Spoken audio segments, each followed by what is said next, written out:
आता आंदोलनाचं नियोजन कसं आणि त्याच्यातून काही मार्ग निघते काय, या दोन्ही गोष्टीसाठी मी इथं आलो आहे. मला असं वाटतं का काही गोष्टी आपण आंदोलनापूर्वी जर करून घेता आल्या आणि समाजाचं भलं होत असेल त्याच्यामध्ये सगळ्यांचं, तर ते अगोदरच पूर्ण होत असेल तर ते सोन्याहून पिवळं आहे. तशी एक चर्चा आम्ही करतोय आणि त्या माध्यमातून कसं समोर जाता येईल ते पाहू.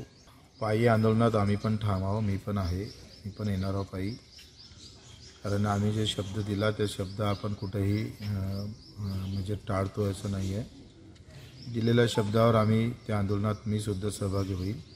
आता सोयरेमध्ये सरकारनं केलेली व्याख्या आणि जरांगे पाटील साहेबांना केलेली जी व्याख्या, या दोनही गोष्टी कशा जुळतील याचा प्रयत्न आपण करून पाहू. मला वाटतं एक शेवटचा टप्पा तो सगळं बाकी राहिलेला आहे. आपण सरकारी दप्तरीमध्ये काही पुरावे भेटत नाही म्हणून आपण त्र्यंबकेश्वर, राक्षस भवन किंवा लसीकरण झालं होतं, गव्हर्नमेंटनंच ते केलं होतं, त्याच्यातले काही नोंदी घेऊन अधिकाधिक दाखले भेटून याच्यासाठी प्रयत्न सरकार आहे आणि म्हणूनच ते अधिसूचना आपण सरकारनं काढलेली आहे. तर त्यामध्ये अधिक काही सुटू शकतं म्हणून आपण सगळे सोरेवर येतो आहे. आता ते जर व्यवस्थित झालं तर मला वाटतं एक चांगला निर्णय होऊ शकतो. ओके.